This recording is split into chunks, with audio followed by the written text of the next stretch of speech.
I'm Carl Gibson of the Real News Network. I'm sitting here with Ellen Brown, who is president of the Public Banking Institute and author of several books, including you've got one that's going to come out very soon, right? So the book's relevant to public. I have 11 books, 12 counting the new ones. So Wow. Web of Debt was first published in 2007, and then this is basically a sequel called The Public Bank Solution. Okay. Now, you had talked a lot during this conference about, models that we can aspire to. One model in particular is the Bank of North Dakota. I've been reading a lot about that. It's really interesting.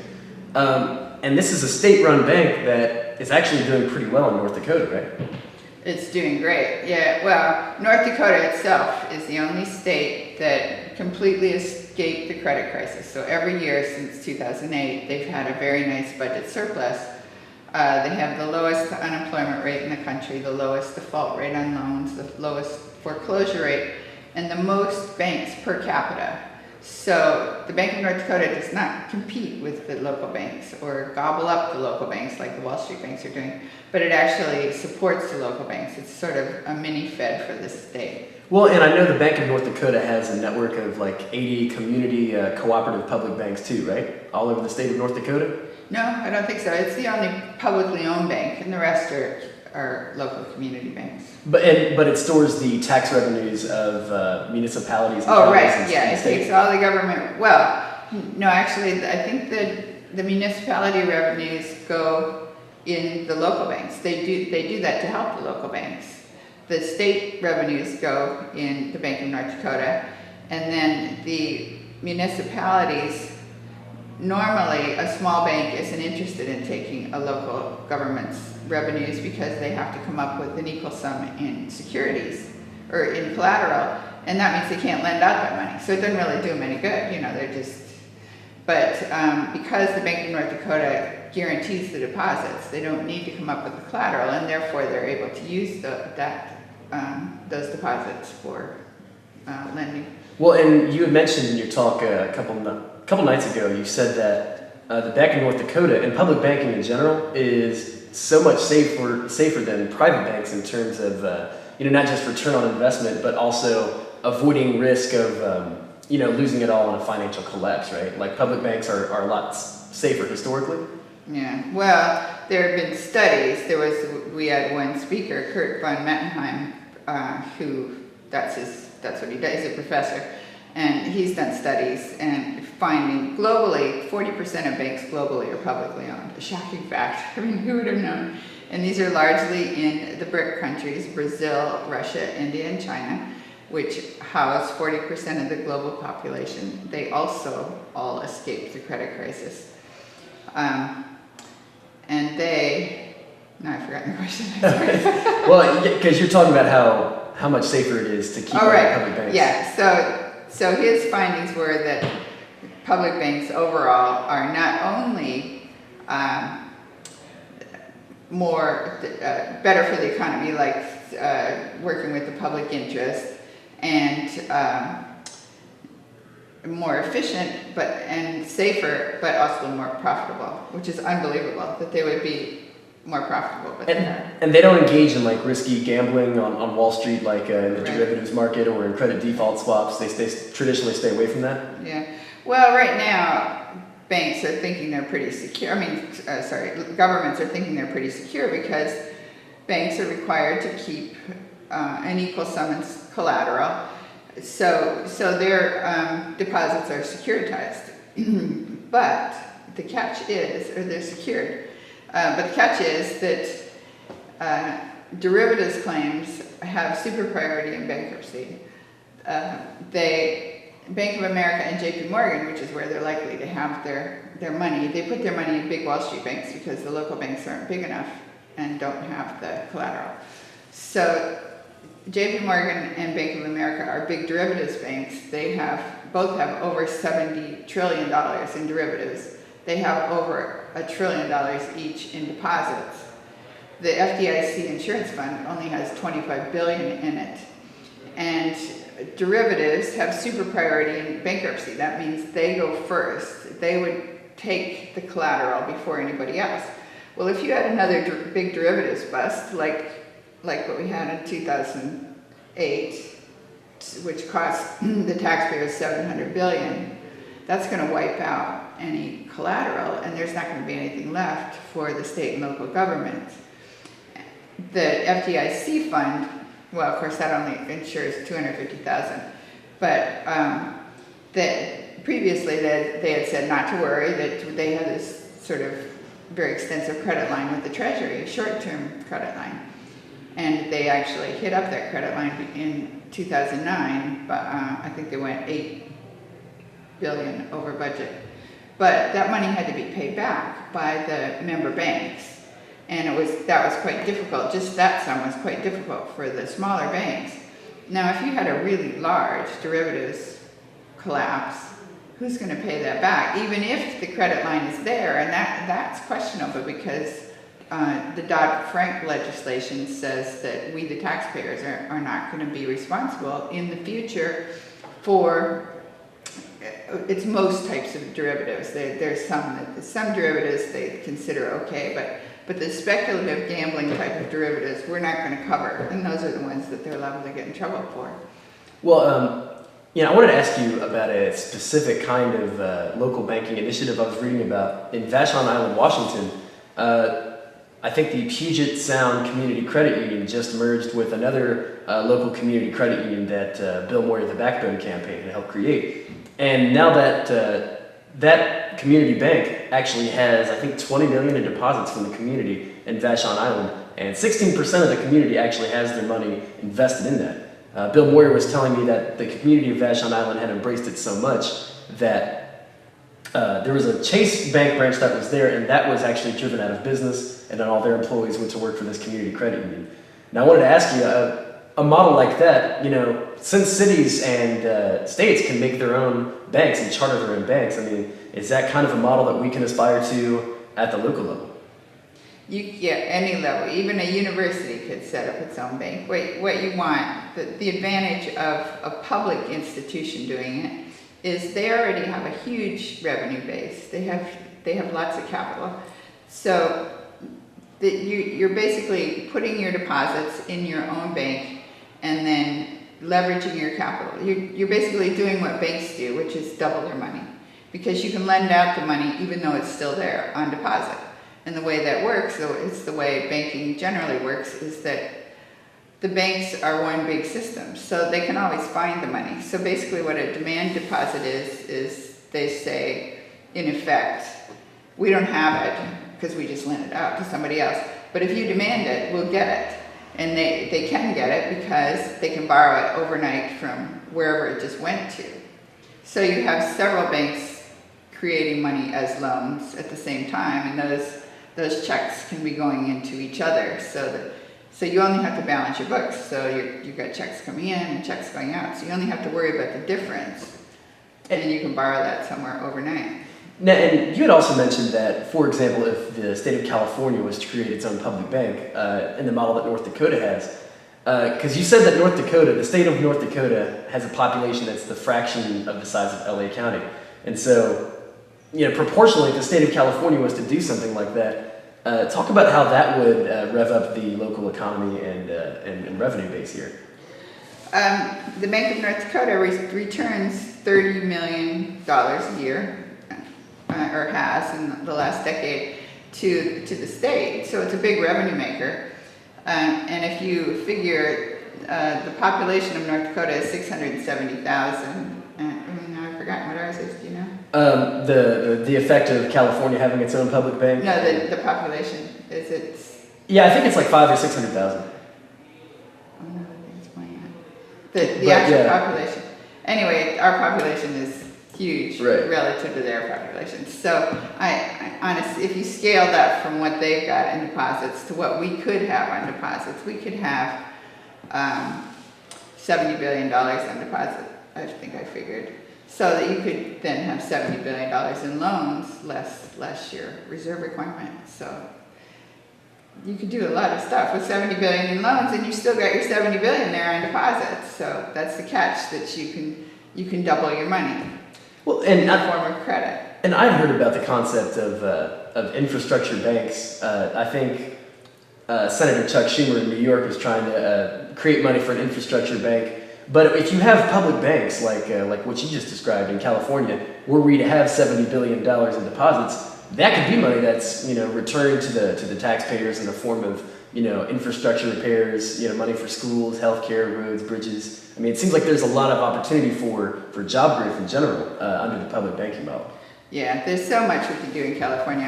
In the 60s, we thought we were rich. In the 60s, they were still thinking like the New Deal, so they were just pumping money out, and it was coming back. It was coming back in the form of taxes. And now we're living in this scarcity mentality where we think we just don't have the money. But what is the money?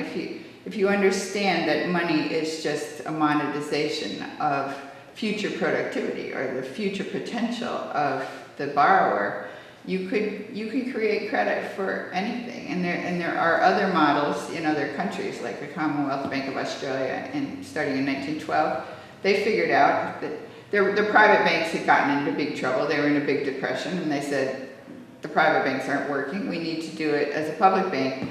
And so they formed this publicly owned central bank that then just issued credit for everything, like from roadways, seaways, supporting various industries. And then they supported World War I, their participation in World War I simply on credit, simply on the credit of the nation, which quite alarmed the City of London. And right. There's a whole history behind it. They weren't allowed to keep up doing that, but it worked very well for the period they did it until the big international bankers got all over them for it.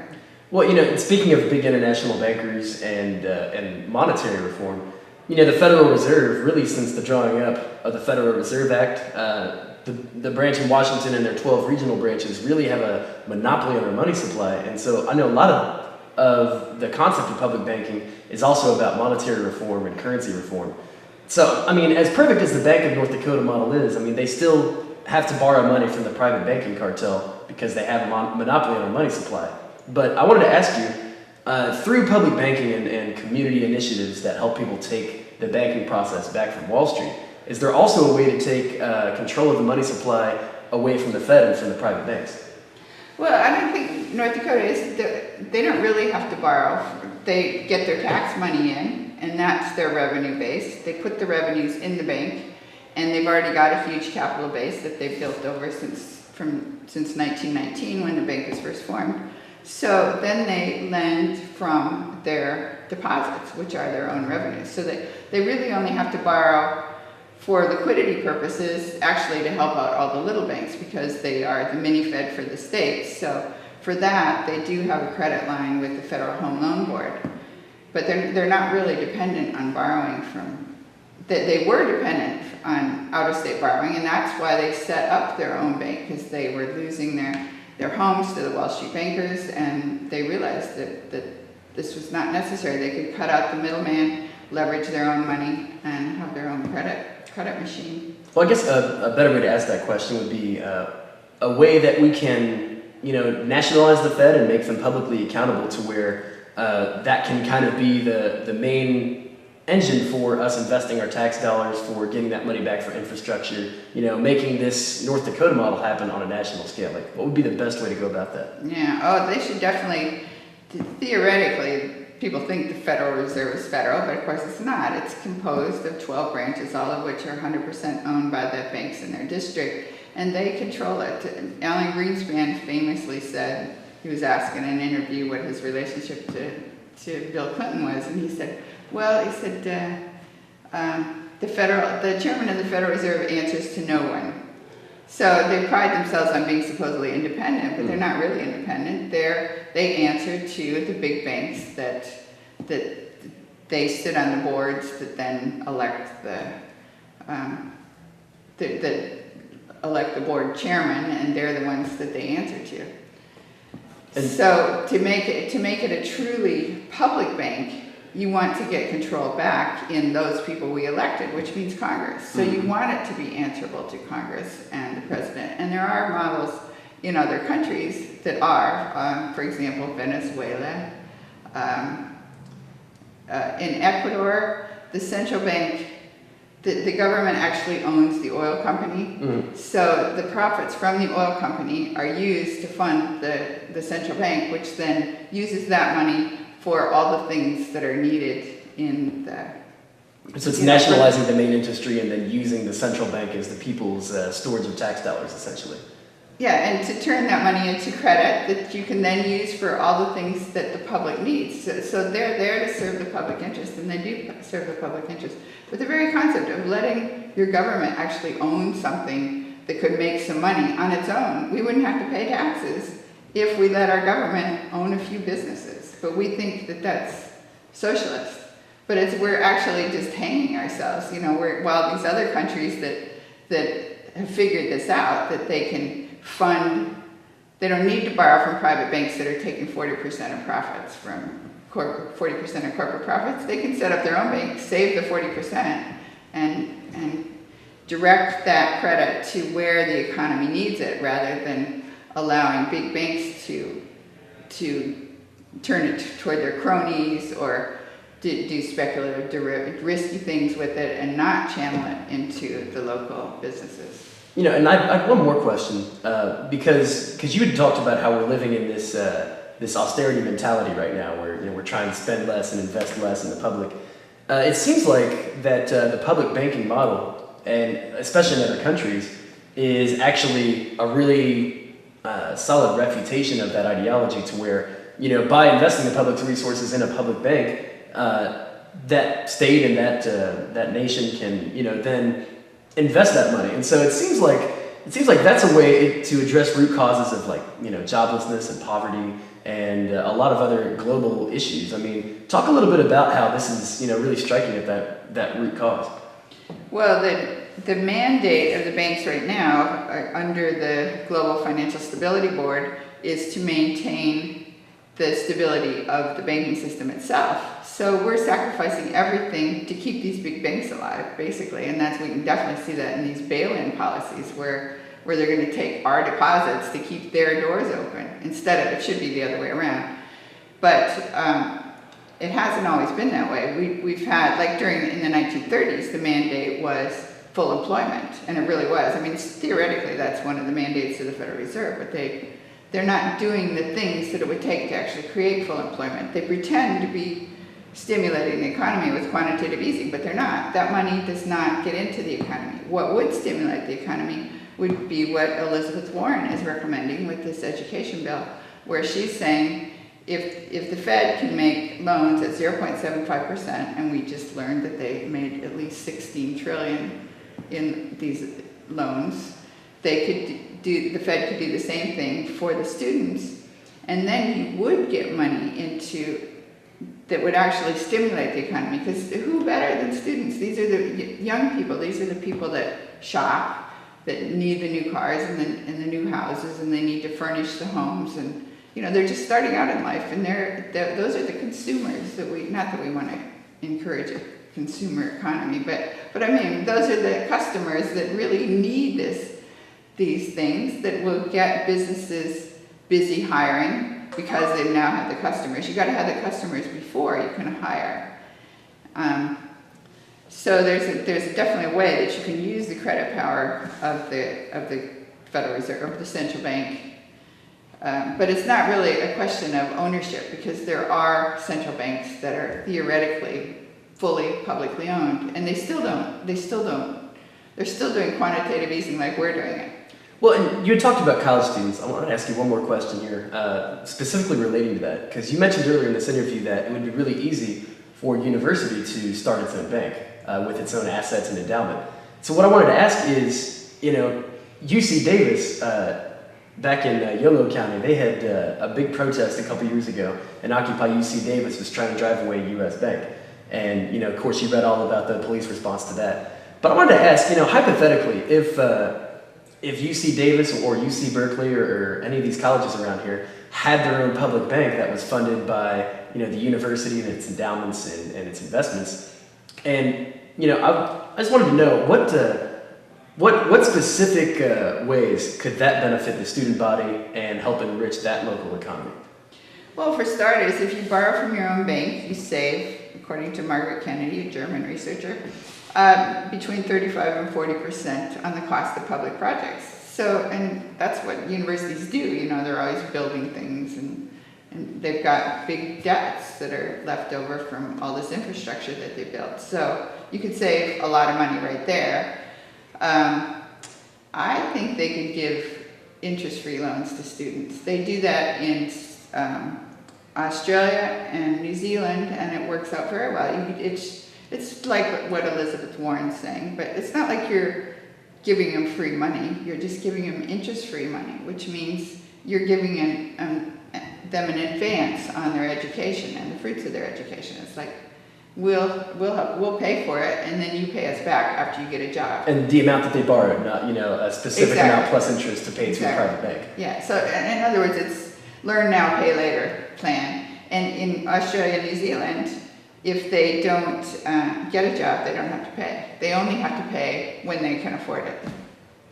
Good plan, and it works, and they haven't bankrupted themselves doing it. If you're the bank, if you own the bank, you can make credit available on whatever terms you want to make it available on. Great. Well, Ellen Brown with the Public Banking Institute.